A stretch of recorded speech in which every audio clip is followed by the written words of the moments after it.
In this video, we're going to make a pear felted and woven wall hanging. So let's get started. For this piece, I want to do something in a similar size to this one. I have another frame very similar to this one, so I'm going to base the whole piece off of this one. So I'm going to double warp a total of 62 warp strings onto my loom using 8/8 cotton. This is a little bit thicker, and I'm using a brown color because I'm going to be weaving with this dark teal, and I thought those two colors would look really nice together. After I finished warping my loom, I got a piece of cardstock. This one is about 2.5 inches tall, and this is just going to provide a straight and firm thing to beat the weft down onto. So I wove that in over 2 under 2, and then I grabbed this Briggs little heritage yarn. This is a worsted weight yarn, and I love this sort of heathered color.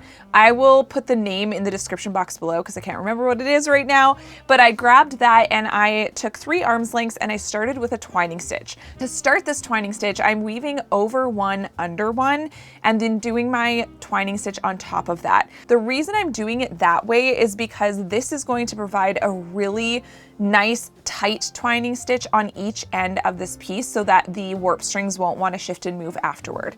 So after that twining stitch, then I just started weaving over 2 under 2 because I did want to, as much as I could, cover up the warp strings for this one and have a really nice sturdy cloth to work with. So I wove that. I intended it to be about 6 3/4 inches because that's what the reference piece was, but it ended up more like 6.5, but it really doesn't matter. I was happy with that, so I finished it off with a twining stitch and then I flipped it over and I tucked in all the ends. All right, so we have the initial canvas, if you will, finished. And now I'm actually going to set this aside. I could get it prepared for the piece and take it off and all that, but I kind of want to go to the fun part, which is going to be needle felting this pear. Now I do want to bring out a reference piece to show you kind of the vibe I want to go for. I created this pumpkin piece, I think a couple of years ago now, and ignore the fact that the leaves aren't sitting quite as nicely because it's been hanging up for a while. But what I want to do is create a pear, but have it sort of be like a half pear. So it's kind of a 2D pear. Would that be the correct term? But essentially it's as if we took a pear and sliced it in half so that it's kind of protruding out of the piece, but it's not completely 3-dimensional, if that makes sense. I am only going to be making 1 pear for this, but I just wanted to show you what it looked like to have things sort of coming out of the weaving because I do think it looks really cool and it adds so much texture and dimension. So I'm going to go ahead and start with some of this yellow wool. And I've got quite a large piece and I'm not entirely sure I'm going to need all of this, but we have to remember that when we needle felt, the wool does shrink up quite a bit because it's kind of like we're knotting and tangling the wool, so it's going to get tighter and tighter as we do that. I just literally had this scrap piece of this yellow, so I kind of want to just shape it into a somewhat pear shape and then just kind of start needle felting it. So I'm going to be needle felting it flat onto my needle felting pad, and then I'm going to kind of keep peeling it away. I also decided to make this pear off of the loom because I really don't want to distort the sides of my piece since I'm just putting one big needle felted thing in the middle of the piece. We kind of run the risk of having just this section kind of want to buckle in, and because of the way I want to display this, I really want to make sure those edges are nice and straight. So in an effort to not distort this piece at all, I'm going to needle felt the pear and then attach it after. This kind of size looks pretty good, and I mean, if we think about a pear shape, it's somewhat of an elongated triangle that's rounded. So if you can see that here, that's mostly what the shape is looking like. And I think I'm just gonna go for this amount of wool. If you want me to sort of reference how much it is, this is a full thickness. So my piece though is approximately 12 inches. And I'm going to reshape this into that somewhat of a pear shape. And we'll just see how this goes. I'm actually gonna start on the folded side just so that it stays folded. And then if I need to add more later, I can do that. I'm starting out with my multi needle felting tool because it's going to make this process a little bit faster. And then once we get into more of the details, if I need to, I can switch to a single needle. I am going to have my piece beside me just to reference the size because I want to make sure that I'm not making my pear way too big or way too small. So you can see that slowly it's forming into a pear shape. So I'm doing that just by slowly but surely felting this, mostly in the middle at first, but then I'll go into the sides to sort of bring them in where I feel like it needs to be brought in. But I'm just trying to get a general pear shape. This will be the back, so I'm not worried that this looks like super weird. So I'm already wondering if I should have added more wools, particularly to the center area. I think I might shape it a little bit more before I do that, but because I want it to feel like it's sort of like coming out of the piece, I'm probably gonna have to add some more just so that it gives it that volume inside. That being said, I'm gonna be gluing this on. You can needle felt it straight on, but I really wanna get the shape right. And so I don't want to needle felt it directly on the piece in this case, but I think I should probably go ahead and add more volume to kind of this whole, like just a little bit inside of where the outline is. But again, it's probably a good idea for me to just keep shaping it first and then add the volume after.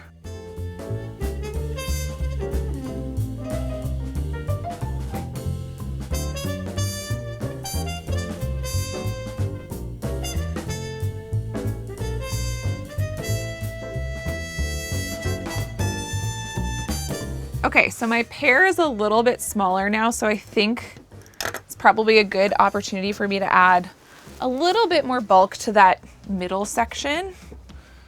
So I'm just gonna take a bit of a piece here and let's see what this will look like. Yeah, see, I think that'll just help it feel more like a three-dimensional pear coming out of a weaving, you know? I played around with this pear for a really long time, just continually needle felting it, trying to shape it. I even tried adding some shading, but no matter what I did, it just didn't feel quite right. So I think if I wanted to do shading on something like this in the future, I would have needed to add it before the shape was already so felted as it was. And I did find that it was kind of losing its shape every once in a while. So when I glue it down, I might have to just sort of form it a little bit better, which is totally fine. I want to use a little piece of twig for the stem of the pear because I thought this would look really cute and it kind of ties back into that pumpkin piece that I showed you earlier. Once I had the pear done and I felt like it was a good shape, I started working on the leaf and I worked on this for a while and it just kept not looking right. I tried putting little veins on the leaf and every time I set it on there, I just felt like it wasn't quite right. So I grabbed this darker color of wool and I started needle felting a new leaf. Then I felt like it was too dark because the background of this piece is quite dark. So as I was needle felting it, I suddenly was like, why don't I just add some of that light color on top of this dark color? And then I can kind of get something in between. And I think that worked really well. And it also made it so that the leaf had a little bit of dimension in it. It wasn't just one single flat color. And all in all, I'm really happy with that. All right, we are now at the point where I need to attach everything to this piece. Now, I often end up adding stuff like this to the piece when it's still under tension, but I actually think this time I'm gonna not do that. I want to get this off of the loom because I think it'll be actually better that it's not under tension. And because I want to brush out the fringe a little bit, I think it'll be easier to do all of this without the things glued on top of it. I do have my hot glue gun heating up so that it's ready to go, but I'm gonna cut this off of my loom. And now I usually eyeball stuff like this, which is maybe not the best choice. Maybe I could use actually some tape because then I can sort of create a straight line. I don't want it too long. And I can even grab my measuring tape and just make sure that it is even. So let's have a look here. Okay. Okay, that's looking pretty good there. And then I'm gonna put a piece of tape on the other side as well at the same distance. And that's actually looking pretty good. So before I start cutting, I'm gonna really make sure that my warp strings are as pressed into that tape as I can get them. It's obviously not gonna stay very well, but it'll help, just so that I can do this more efficiently, because sometimes what happens is if you're just eyeballing it, you end up having to kind of fix it multiple times, and that can take extra time that I don't really feel like doing. So I'm just gonna cut right along the edge of the tape. Then I'm gonna leave this on the loom and just pull this taut. I feel like it'll be a little bit easier to do it this way than to try to take it completely off the loom and cut it after. So now I can take these away. And actually, why haven't I been doing that every time? Because it felt a lot easier. Now I'm gonna grab my rope brush, and I'm also gonna grab a piece of cardstock. Whenever I brush out fringe, I like to have something to protect my table because I don't want to scratch it up, because this is like a very wiry brush, as you can see. So it might scratch up the table a little bit, and I don't want to do that. So now I'm going to just carefully brush out this fringe, because I kind of like it better when it looks more floofed than when it looks really stringy like that, personally. Then after I do that, you can kind of see, maybe this is easier. Can you kind of see the floof that's created on the edge here? That I just like to grab my scissors and just carefully trim away just the fuzz. I'm not making the fringe any shorter. I'm just kind of cleaning up the fuzz off of it. So I'm gonna do the same thing on the other side, and then we're gonna get to attaching the pear to the piece. So now that I have my piece off of the loom, brushed out and everything, I'm gonna try to clear away. I should have a little vacuum in here, but I'm just kind of clearing away all the fuzz so I don't add a bunch more fuzz to this. So let's figure out where to put the pear. And I could even use some painter's tape, maybe even just some of the extra from this, just to kind of mark out from edge to edge where I want it to be so that it's in the middle, because I do want it centered. Even though the leaf is going to come out one side, the actual pear I want to be as centered as I can get it. So let's see what we have here. So that's 1 3/4 inches, and that's 1 3/4 inches. So let's just put a little piece of tape here and a little piece of tape here. I'm using the straight edge of the tape, and then I need to decide if the height is correct, because we do have the little stem going on here yet.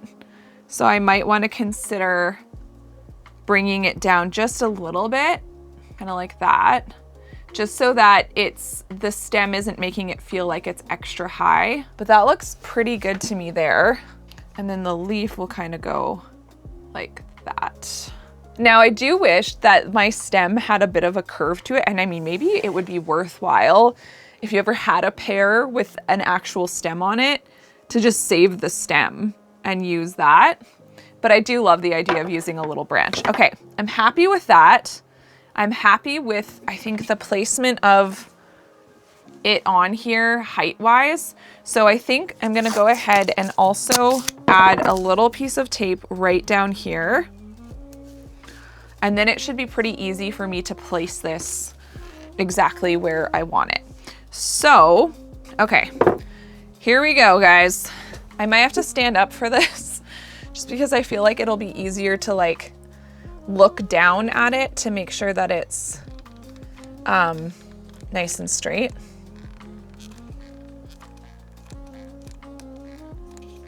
Let's hope that that is enough.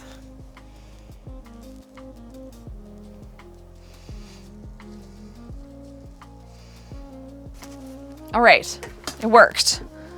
And I think I'm happy with the placement of that. So now I'm gonna go ahead and add the little stem. And And I think I want to put the glue, where did my glue sticks go? There they are. I think I'm gonna try to put the glue directly on the pear just because I think it'll be better to put it on the pear versus on the branch, because I just don't want the glue to kind of come out. And it's good to remove any strings and excess kind of while it's drying, so that you don't have to try to deal with those strings once they're like fully cured.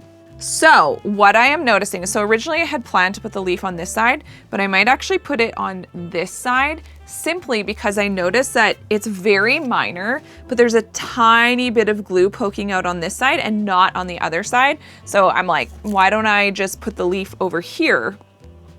And then it doesn't matter that there was that little bit of glue. I think I'm gonna add the smallest bit of glue just right there, because really it just needs to not fall off. So I'm just gonna kind of go for it.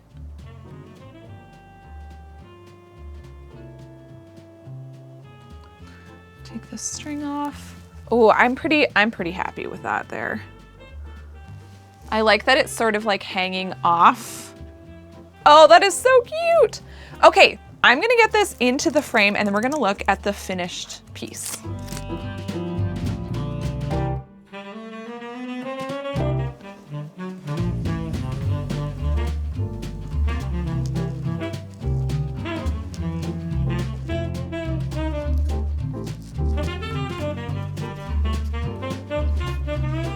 All right, it's all done, so let's have a look at the finished piece. Okay, this actually turned out really cute. Let me know in the comments below if you're gonna try a similar piece, and if you enjoyed this video, check out this one next.